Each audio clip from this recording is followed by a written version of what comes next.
Bom dia, boa tarde, boa noite. Vamos então para o vídeo 3, continuando nossa série de vídeos. Estávamos falando um pouco sobre a guerra russo-japonesa no vídeo passado, e vamos então agora ao mito 32, o mito que a Rússia perdeu a guerra contra o Japão. Os recursos humanos do Japão são muito modestos. Durante a Batalha de Laiolan, os japoneses perderam 24 mil soldados, ou 20% total, enquanto os russos 15 mil, ou 9% da composição do exército. Em uma das últimas batalhas da guerra, a Batalha de Mukden, que foi realizada em fevereiro de 1905, o exército russo tinha 330 mil homens e os japoneses 270 mil. O total de perdas russas em mortos, feridos e prisioneiros compõe cerca de 89 mil pessoas, enquanto os japoneses perderam 71 mil. No caso dos mortos e feridos, o exército russo tinha 59 mil, enquanto os japoneses tinham 70 mil. Mas essas perdas poderiam ser compensadas pelo exército russo, as japonesas não, ao passo que as guarnições russas funcionavam a pleno vapor. A qualidade das tropas inimigas diminuía, pois oficiais de quadros e oficiais não comissionados foram mortos. As reposições eram mal treinadas e, o mais importante, os japoneses começaram a render-se voluntariamente, o que não foi observado antes. O esgotamento dos japoneses foi tão grande que, após Mukden, até a conclusão da paz, durante 6 meses, eles não realizaram qualquer ofensiva. A Revolução Russa de 1905 impediu o ataque, por isso será compensado todos os custos de seu financiamento. Um ano após a conclusão da guerra, os japoneses estavam a apenas 200 km ao norte, e as forças no outro sentido haviam desaparecido. Já o exército russo estava cada vez ficando mais forte. Mas, infelizmente, em terras russas, a Revolução impediu grandemente a preparação do exército para a guerra. O exército, como lembrou o ministro da guerra A.F. Heidegger, costumava agir como uma força policial. Abre aspas. As tropas continuaram a se mobilizar sem piedade, foram solicitados como sentinelas não só para a proteção de bancos, fortunas e prisões, mas também postos telegráficos, escritórios e até lojas de vinhos. Fecha aspas. As tropas tiveram que proteger ferrovias e estações de trem, auxiliar a polícia. A vitória russa foi frustrada por terroristas russos da chamada Revolução de 1905. Aqueles que já queriam mudar o sistema político na Rússia fizeram seus melhores esforços. Suas ações levaram ao fato de que a Rússia teve que assinar um tratado desigual com o Japão. A posição firme do imperador levou os japoneses a fazer concessões e a Rússia manteve metade da ilha Sakhalina. Mas a Rússia reconheceu a soberania japonesa sobre a Coreia, abandonou a Manchúria, cedeu o Port Arthur e a península de Liaodong. Ao contrário do que muitos pensam, a Rússia czarista não era um estado policial. Para se ter uma ideia, a Rússia inteira possui apenas 10 mil policiais, enquanto a França, com um território 30 vezes menor e uma população 4 vezes menor, tinha 36 mil, isso sem contar as colônias. A pena de morte na Rússia foi abolida durante o reinado de Elizabeth, de 1741 a 1761, mas depois retornou, embora os números de condenados na Rússia fossem sempre menor do que no Ocidente. Henrique VIII na Inglaterra enforcou 72 mil pessoas, entre elas infelizes vagabundos que perderam suas terras e os meios de subsistência como agricultores. Isso é mais de 10 vezes o número máximo de mortos de Ivan IV, o Terrível, cerca de 5 mil pessoas, incluindo assassinos e ladrões. Ou Elizabeth I da Inglaterra, que executou 89 mil de seus súditos.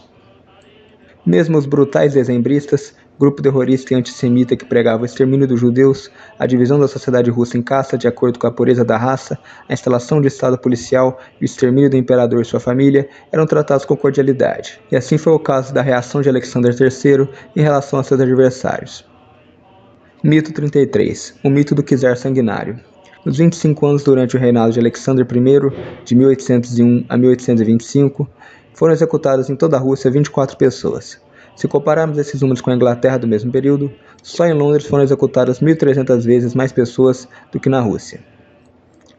No período de 1875 a 1905, foram executadas 484 pessoas.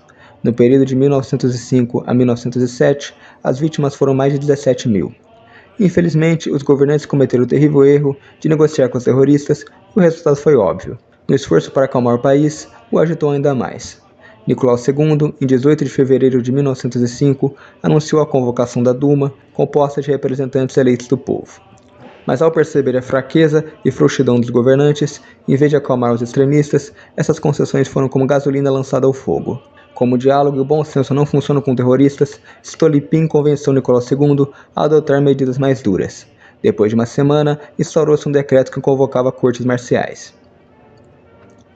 Mesmo durante a Revolução de 1905 a 1907, com tribunais militares, 1.102 sentenças de morte foram decretadas, mas foram realmente executadas, de acordo com várias estimativas, apenas 683 ou 629. Mito 34. A Rússia era uma prisão de povos. As terras conquistadas pela Rússia não se tornaram colônias no sentido ocidental.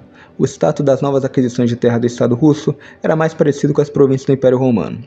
A questão da raça nunca foi importante para os russos. Por exemplo, um tártaro batizado poderia alcançar qualquer cargo, como o caso de Boris Godunov, o príncipe tártaro. E de fato, quase um terço da aristocracia russa é de origem tártara.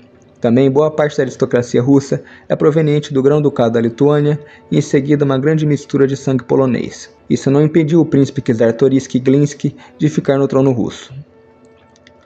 Desde o Cáucaso do Norte até os países da Ásia Central, todos tinham direito à nobreza e ao governo local. Isso levou ao fato de que muitos estrangeiros tornaram-se funcionários e oficiais do Império Russo, contribuindo para o desenvolvimento do país. Um deles foi Siokhan Valikhanov, um descendente do filho de Gengis Khan, que se tornou coronel e representante de sua província.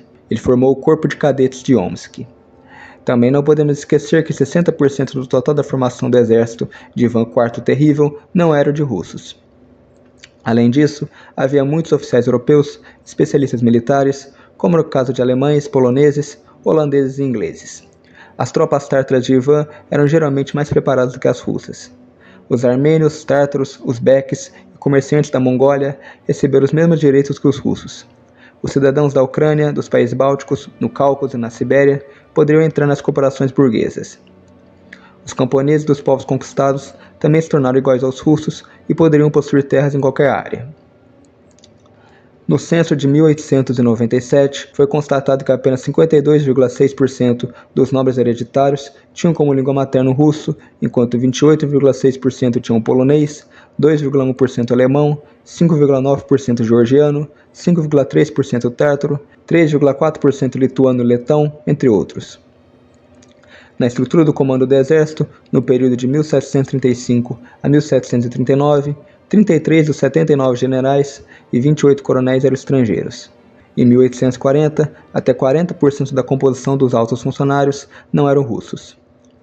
Em meados do século XVII, apenas em Moscou viviam 20 mil europeus, principalmente alemães, mas também holandeses, escoceses, franceses, suíços, italianos, dinamarqueses e irlandeses. Entre 1828 e 1915, segundo as estatísticas de Vladimir Kabuzan, na Rússia imigraram 4,2 milhões de estrangeiros. Em geral da Alemanha, 1,5 milhão e da Áustria-Hungria, 0,8 milhão. Na Inglaterra, a cultura dos hindus, chineses e africanos era ridicularizada e os católicos irlandeses eram discriminados por sua religião. Na África, as tropas de Napoleão entravam a cavalo e bombardeavam as mesquitas. Na Rússia, a realidade era bem diferente. A diversidade cultural e religiosa era respeitada. Se os muçulmanos quisessem pregar sua fé para os cristãos, eles tinham esse direito. No período de Catarina II, os muçulmanos foram capazes de negociar livremente no exterior. Eles podiam construir mesquitas, professar e propagar sua fé em qualquer lugar, mesmo em São Petersburgo. Em 1880, os muçulmanos que viviam em São Petersburgo tinham amplas atividades teológicas e jornalísticas. Foi publicado em 1881 o livreto Muhammad, o Profeta. Em 1883, na Gazeta de São Petersburgo, foi publicada uma série de artigos sob o título O Islã e o Islamismo, em que o autor defendeu o mundo muçulmano e citou alguns princípios em que eles eram superiores à cultura europeia. Em agosto de 1905, foi realizado em Novgorod o primeiro congresso muçulmano de toda a Rússia. Em 1904, foi levantada a questão sobre a construção de uma mesquita em São Petersburgo. O emir de Bukhara doou 312 mil para a compra do terreno. Quando foi introduzido o sistema de serviço militar obrigatório, os representantes de algumas nações não eram obrigatoriamente recrutados, mas se quisessem servir o exército, o juramento militar seria de acordo com as leis de sua fé. Inclusive, existia uma divisão nativa que era formada exclusivamente a partir de voluntários. Nas medalhas dadas a indivíduos muçulmanos não foram impressas imagens de santos ortodoxos, elas foram substituídas por águias bicéfalas. No Cáucaso, a condecoração Ordem de São Jorge, que é respeitosamente chamada de Jihad. Havia apenas na região de Transbaicália 3 tipos de juramentos nativos. Um deles era chamado um xamã buriat, que realizava seus ritos dançando com pandeiro e evocando espíritos. E as autoridades militares russas não riam e era tudo levado a sério. Em seguida, o xamã fazia algumas estranhas manipulações de um pedaço de pão e chamava para participar da ação o coronel que era o comandante do regimento. Em seguida, o xamã picava um pedaço de pão em sua espada. Os pedaços de pão eram levados à boca com a ajuda da espada e comidos. Então, levantados a mão direita, na sua própria língua, era jurada a fidelidade ao Império Russo.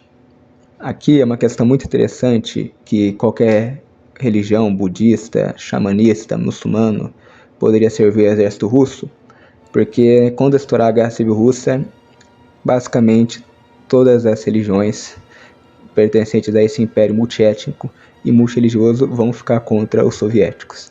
Então você vai ter muçulmanos na Ásia Central ficando contra os soviéticos, você vai ter budistas na fronteira com a Mongólia, na República da Buriácia e na Transbaicália contra os soviéticos, como o barão Roman von Ungern-Sternberg, e você vai ter católicos, poloneses, lituanos e ortodoxos contra os soviéticos. Então é muito interessante essa questão. Além de povos xamanistas da Sibéria, da Iacútia. Se houvesse confronto entre colonos russos e nativos, as autoridades locais, na maioria das vezes, ficavam do lado dos nativos por uma razão muito simples. Regras consuetudinárias eram as mais importantes. Por exemplo, Garin Mikhailovsky descreve um caso que os camponeses russos, usando de astúcia, alugaram as terras dos Bashkirs e não pagaram quase nada para eles. De fato, os Bashkirs realmente não conheciam o preço das terras ou as leis. Isso durou até os Bashkirs contratarem um advogado. Na Rússia aconteceu o contrário. Aldeões russos eram capturados e vendidos como escravos por suas colônias. No Kanato de Kazan havia 100 mil escravos russos. Isso é ainda mais grave se considerarmos que a população desse Kanato não era maior que 1 milhão de pessoas. Por isso, a Moscóvia tinha sérias razões para anexar essa região. Em 1555, em Moscou, embaixadores do rei Edigir da Sibéria apelaram para o imperador Ivan IV o Terrível com um arco e reconheceu voluntariamente sua vassalagem com a frase, abre aspas, toma, ó rei, toda a Sibéria debaixo do braço, fecha aspas. Sobre isso o rei, é claro, o consentiu. Assim os povos siberianos, não só a Sibéria tártara, mas a Khanty, Mansi e outros povos do norte, também se juntaram voluntariamente ao Estado russo. Também existia um sentimento anti-russos nos príncipes locais, entre eles o Khan Kushum. No entanto, o governo de Khan Kushum não possuía legitimidade.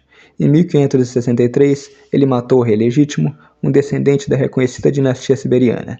Kushum também não era uma vítima. Ele rompeu relações com Moscou e começou a invadir as terras russas na região de Perm. Somente após serem invadidos, os cossacos russos atacaram para se defender.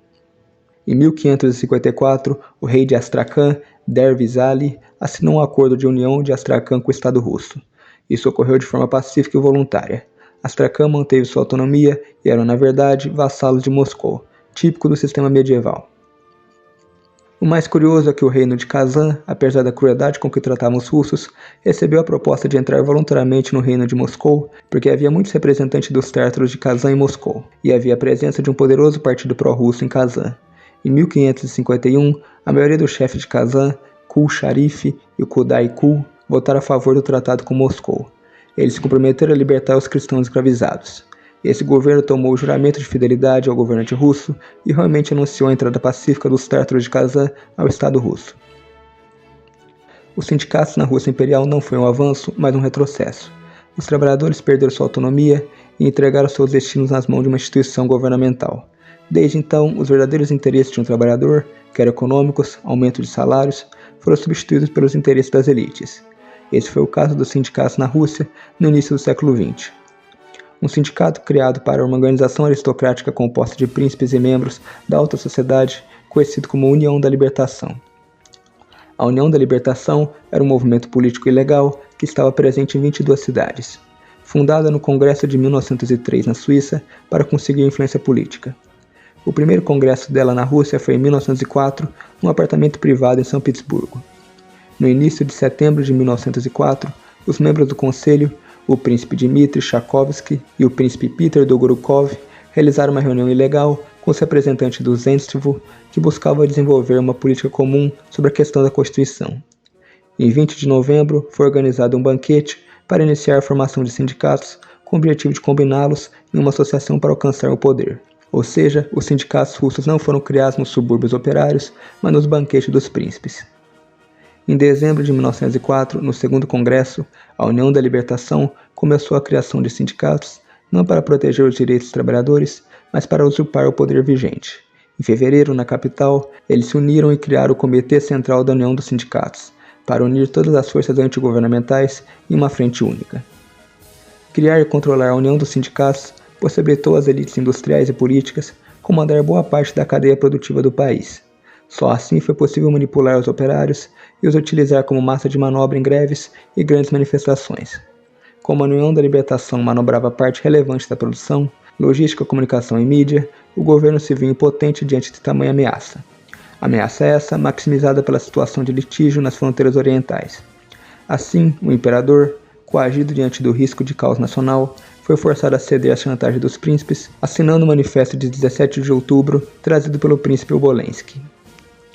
Mito 35. A mídia russa não tinha liberdade. Na verdade, nos últimos meses, antes de 17 de outubro, não só os progressistas, mas também os conservadores, transformaram-se em revolucionários.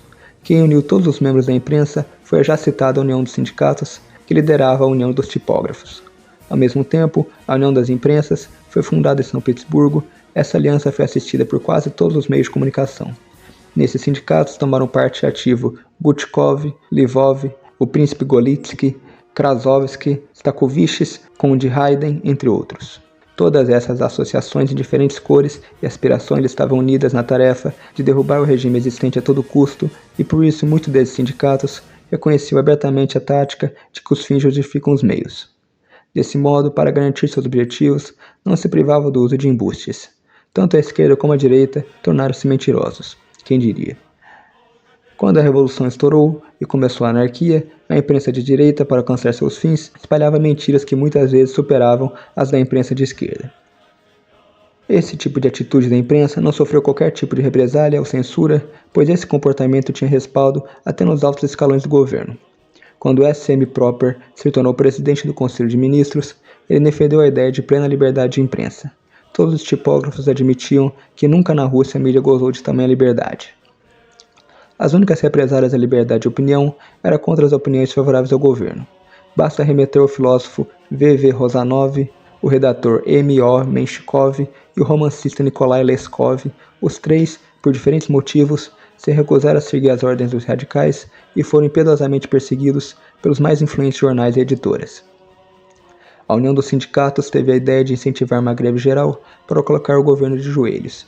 Nesse momento, o Gabinete Central da União tomou como instigadores o mais radical dos seus ramos, a União dos Empregados Ferroviários e Trabalhadores do Sindicato dos Engenheiros, que idealizaram uma greve geral política.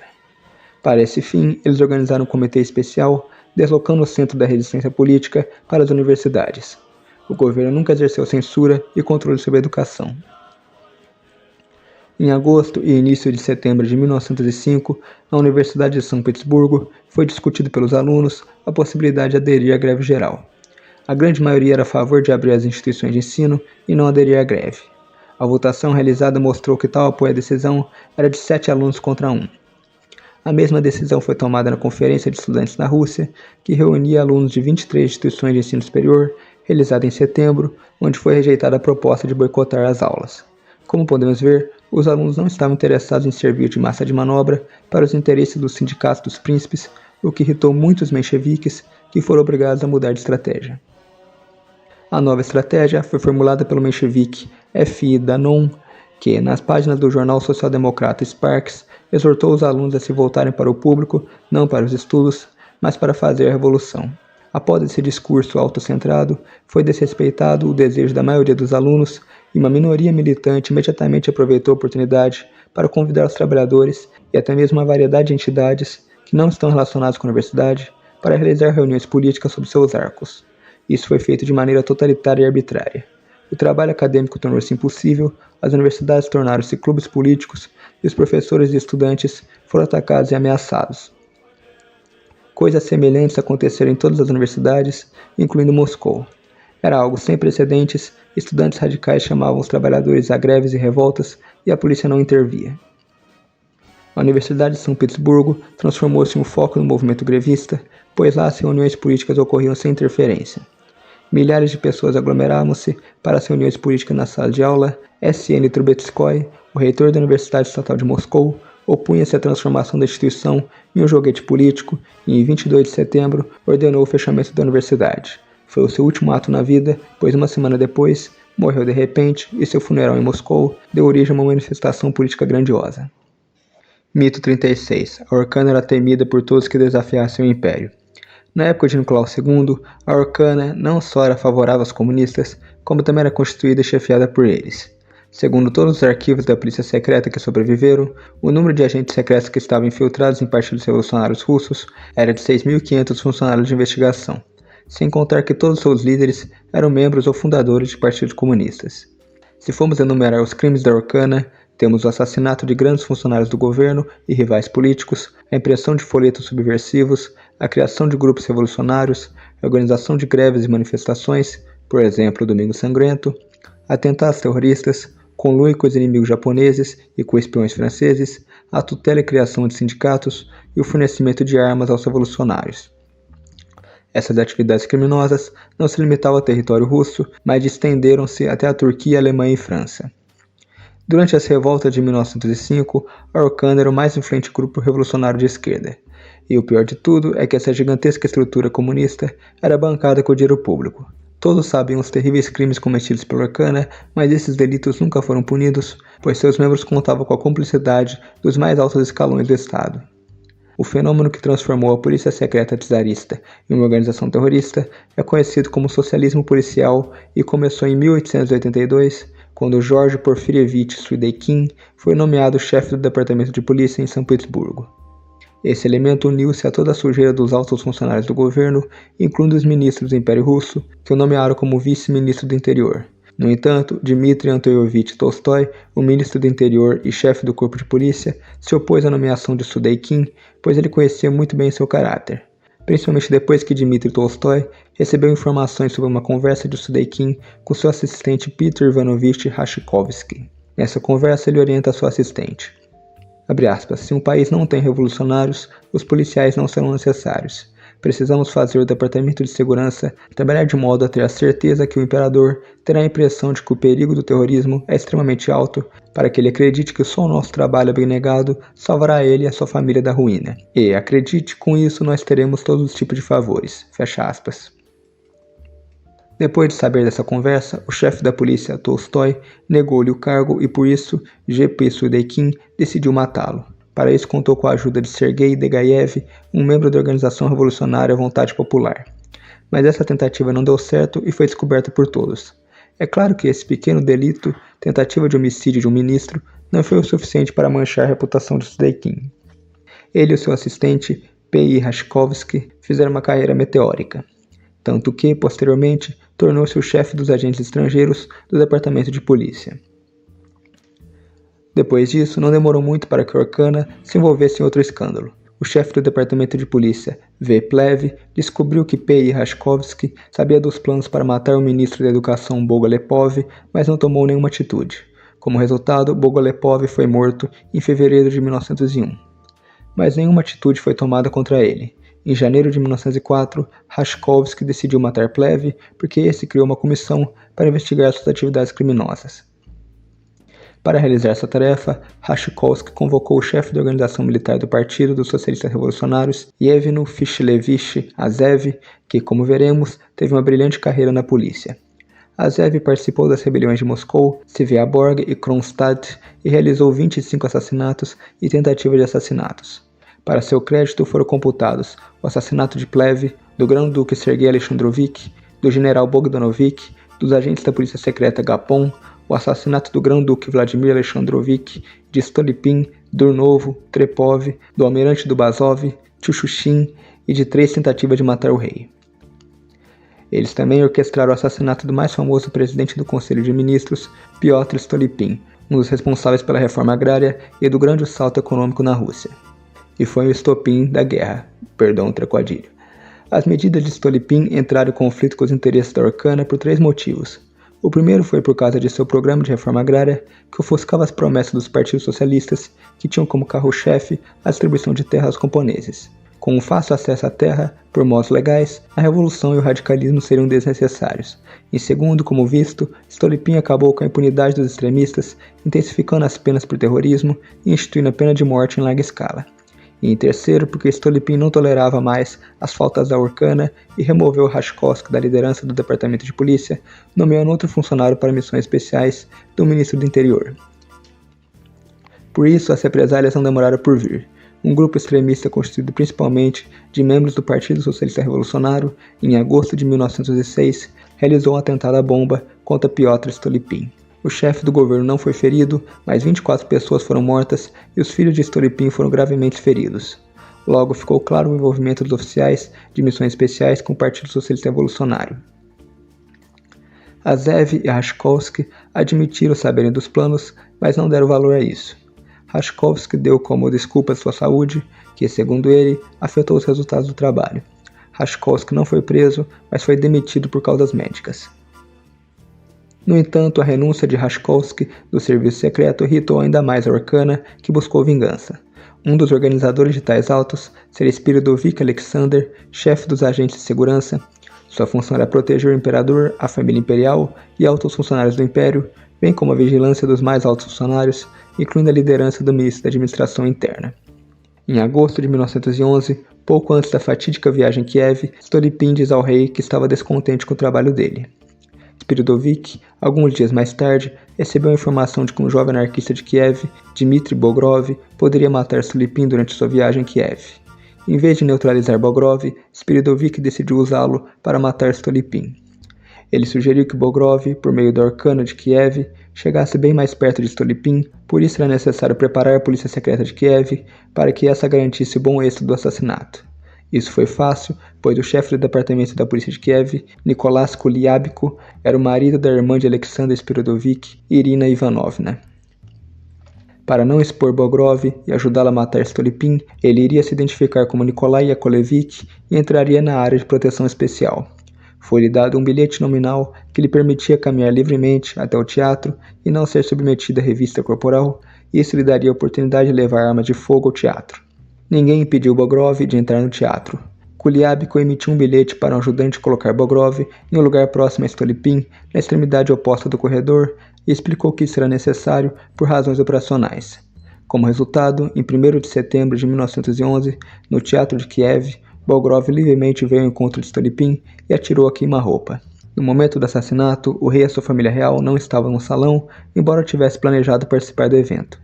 Diante de tantas contradições e sob pressão da opinião pública, o caso da morte de Stolypin, em 1912, foi revisto pelo Conselho de Inquérito do Departamento de Estado. Foi realizada uma investigação contra Spiridovich, Kuliabko e outras fileiras da polícia secreta, a fim de esclarecer o seu papel no assassinato de Stolypin. No final da investigação, o Conselho de Estado concluiu que Kuliabko criou as condições para o assassinato de Stolypin e Spiridovich desempenhou omissão ilícita que levou ao assassinato de Stolypin. No entanto, em janeiro de 1913, foi cancelado o julgamento dos líderes da polícia secreta, cujas ações levaram ao assassinato de Stolypin. Kuliabko foi demitido e nenhuma ação foi tomada contra Spiridovich. Como vimos, a Orkana sempre saía ilesa dos seus mais infames atos de traição, crueldade e ilicitude, pois essa contava com o apoio de altos funcionários do governo. No entanto, esse favoritismo não os isentava das reprovações da opinião pública. Por isso foi necessário escolher um bode expiatório para assumir as inúmeras transgressões da instituição. A vítima escolhida foram os judeus, e o governador-geral Trepov e Rashkovsky passaram a confeccionar, nos departamentos de polícia, folhetos de impressão que promoviam pogroms contra as forças das trevas e principalmente contra os judeus. Mito 37. Houve um complô judaico-bolchevique. Dentre os representantes dos círculos revolucionários de 18 nacionalidades, 70,8% eram da Rússia, 11,7% ucranianos, 5,8% poloneses, 4,9% judeus e o restante eram de armênios e georgianos. Se considerarmos que 4% da população russa era constituída por judeus, esse número não é alto. Também há acusações de que os empresários que patrocinavam os bolcheviques eram judeus. Realmente havia alguns judeus, mas eles eram uma minoria. A grande maioria dos patrocinadores do comunismo eram de velhos crentes, como é o caso de Ryabuchinsky, Putilov, Mamontov, Morozov e Nikolai Schmidt. Mito 38. Nicolau II era antissemita. Nicolau II, inclusive, doou grandes quantias de seus fundos pessoais para socorrer judeus refugiados de guerra. Durante seu reinado foram assinadas leis de emancipação aos judeus. Também era permitido a eles títulos de nobreza e ocupar cargos públicos. Os pogroms ocorridos na Rússia não eram necessariamente contra os judeus. Na verdade, os dados que os motins de outubro de 1905 mataram 4.000 judeus são errôneos. Segundo informações precisas do historiador S.A. Stepanov, morreram 1.622 pessoas, incluindo 711 judeus, 43%, feridos 3.544 pessoas, incluindo 1.207 judeus, 34%. Um pogrom ocorrido em Kishinev em abril de 1903, teve um pogrom onde falam que 500 pessoas morreram, mas o relatório oficial do procurador A.I. Polana, que aliás era solidário aos judeus, foram ao todo 43 mortos e 39 deles eram judeus. Outra mentira que não é conhecida no Brasil, mas é muito divulgada na Rússia, é que a União do Povo Russo, mais conhecido como Centúrias Negras, eram antissemitas e propagavam pogroms. Esse mito foi criado pelos demagogos para traçar um paralelo entre o conservadorismo russo atual com os Centúrias Negras, que foi um movimento tipicamente conservador do século anterior, que tentou em vão salvar a monarquia russa de ser destruída pela Revolução. Esse paralelo imediatamente cria tensões na oposição, que divulga a quimérica teoria do fascismo russo e do antissemitismo russo. Os Centúrias Negras não eram criminosos com efeito, sua clientela era bem heterogênea, tinha dentre seus participantes representantes proeminentes da aristocracia, bem como a hierarquia da igreja, incluindo o futuro patriarca Tikhon e o metropolitano Antony. Mas também havia pessoas simples, como 1.500 trabalhadores da empresa Putilov. Inclusive, muitas figuras dos Centúrias Negras eram judeus e patriotas. A outra lenda de que a Revolução Russa foi um projeto presente nos Protocolos dos Sábios de Sião, um texto que descreve supostamente um alegado projeto de conspiração por parte dos judeus e maçons para atingir a dominação mundial por meio da destruição do mundo ocidental. O texto tem o formato de uma ata que supostamente teria sido redigida por uma pessoa num congresso realizado a portas fechadas na Assembleia em Basileia no ano de 1898, onde um grupo de sábios judeus e maçons teria se reunido para estruturar um esquema de dominação mundial. O Dr. Farbstein, advogado de Zurique, membro do Conselho Nacional e do Congresso da Basileia, argumentou que os protocolos são falsos e que não há conexão entre o judaísmo e a franco-maçonaria. O aspecto que mais depõe contra os protocolos de Sião era a preguiça, a falta de conhecimento e de talento que fizeram com que os seus autores se arriscassem a plagiar um texto de Maurice Joly. O talentoso Maurice Joly era um advogado francês, há muito esquecido, mas espirituoso. O mérito da descoberta da fraude foi do correspondente de Constantinopla do jornal The Times em 1921. O livro de Maurice Joly foi lançado pela primeira vez de forma anônima. Na edição de Bruxelas, em 1864, tinha como título Diálogos aos Enfermes entre Maquiavel et Montesquieu, ou La politique de Maquiavel aos XIX siècle contemporâneo par. Perdoe meu latim e francês terríveis. Na última edição de Bruxelas, em 1868, relatou que o autor anônimo da publicação, Maurice Joly, foi condenado a 15 meses de prisão e 200 francos como punição por incitamento ao ódio e desprezo contra o governo imperial. Contestar a autenticidade dos protocolos não é apenas para os historiadores de profissão, mas para qualquer pessoa séria e consciente que conhece a sua origem, pois 40% dos protocolos foram retirados diretamente do livro do francês Joly. As partes de autoria do usurpador são confusas e muitas vezes apresentam os judeus falando de si mesmos na terceira pessoa. O que era de se imaginar, uma vez que as descrições maquiavélicas de Joly eram muito finas para os compiladores de polícia. A princesa Radziwiłł, em uma conversa com a senhora Henriette Herblet, uma repórter americana, confirmou a declaração que os protocolos foram compostos por 3 agentes da polícia secreta russa, Rashkovitsky, Mansevich, Manilov e Golovinsky, para fazer dos judeus o bode expiatório da Revolução. A princesa Radziwiłł também afirmou que foi em Paris que Golovinsky achou, na Biblioteca Nacional, o livro para fazer a compilação do seu manuscrito. Atualmente, a discussão sobre a criação dos protocolos parece algo pequeno diante de todos os crimes cometidos pela Orkana, mas não podemos esquecer que esse manuscrito serviu de inspiração para o movimento do nacionalsocialismo alemão. E como é evidente, o livro de Hitler, publicado em 1922, Mein Kampf, foi imbuído das ideias dos protocolos. Sabe-se que um dos fundadores do movimento sindical na Rússia era o chefe do Departamento Especial da Polícia, o coronel Sergei Vasilievich Zhubatov. Ou Stefan Petrovich Beletsky, o diretor do Departamento de Polícia, que introduziu a ideia estratégica de que as organizações revolucionárias não são tão perigosas à autocracia de que os grupos de oposição moderada. Procurando incentivar o desempenho dos radicais extremistas contra os moderados liberais, figuras como Beletsky, a partir dessa perspectiva, beneficiaram muito os bolcheviques. As forças policiais travaram uma amarga luta contra os liberais dentre os cadetes. Um dos documentos de orientação Kamenev, em 1914, destacava com eloquência o lema "lutando pela revolução e lutando contra o liberalismo". O período mais radical de Zhubatov coincidiu com a época de mais atividades de Narodnaya Volia, ou Vontade Popular. Ele era um dos líderes desse círculo, mais tarde tornou-se um dos fundadores do Partido Socialista Revolucionário. Em 13 de junho de 1886, foi chamado para a polícia secreta e concordou em cooperar sem hesitação. Zhubatov criou a Biblioteca Mikina, no qual se agrupava a juventude radical e se transformou em um ninho de provocação.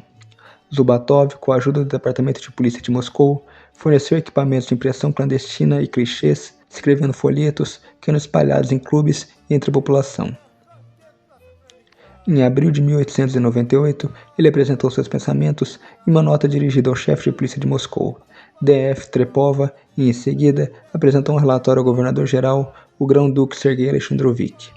Tendo recebido aprovação e apoio das autoridades de Moscou, Zhubatov começou a agir. Ele não só contribuiu para a manutenção do terror, como fundou novos grupos extremistas, como no caso da União do Norte de Socialistas Revolucionários, que contribuiu para a fábrica de imprensa em Tomsk. O movimento de Zhubatov alcançou dois objetivos: fortalecer autoridades policiais entre os líderes da União dos Sindicatos e imprensas clandestinas.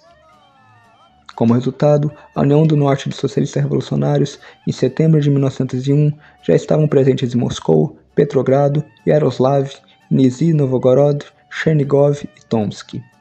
Membros dessa organização estavam envolvidos no atentado à bomba contra o governador-geral de Moscou, N. Kulikovsky, e o assassinato de Shuvalov, S. Barikov, N. Chernova, General Trepova e Argunov. Uma figura muito importante que citamos no vídeo passado foi o padre Gapon, em que o nome real dele é George Apollonovich Gapon, que viveu de 1870 a 1906 e nasceu na aldeia da província de Beliaki, Poltava, em uma família de ricos agricultores. No seminário quase foi expulso por ser rude. Posteriormente foi convidado para servir como sacerdote na casa de abrigo da Cruz Azul, mas logo foi expulso de todos os lugares por arrogância, imoralidade e conduta impura de assuntos monetários.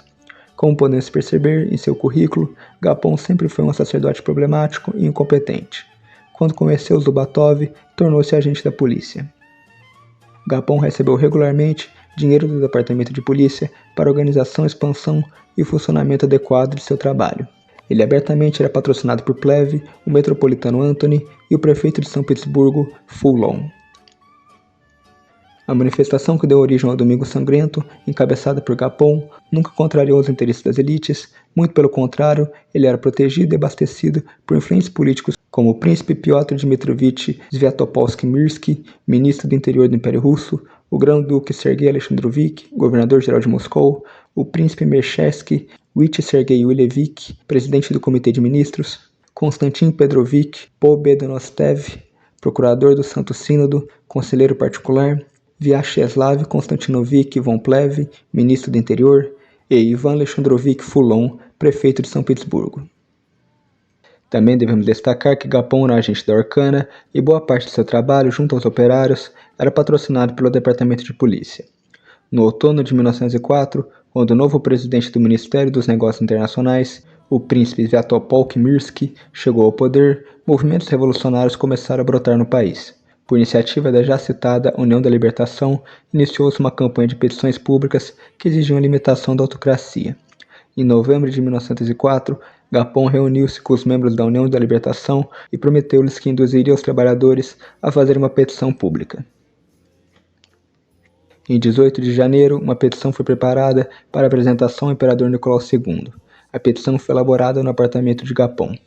Em 6 de janeiro ou 18 de janeiro, dependendo do calendário, de 1905, em decorrência da comemoração das festividades da Epifania, perto do Palácio de Inverno, houve uma cerimônia que teve a presença do imperador. Essa foi acompanhada de 101 salvas de tiros, mas por equívoco, as armas não foram carregadas com bala de festim. Os projéteis atingiram o Palácio de Inverno, danificando-o.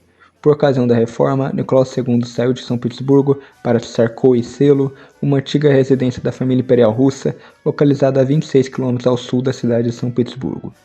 Isso ficava muito longe de onde, na época, estavam ocorrendo os acontecimentos que dariam origem ao Domingo Sangrento. E assim terminamos nosso vídeo, para ficar esse cliffhanger espetacular para o próximo. Obrigado a todos que assistiram, até mais.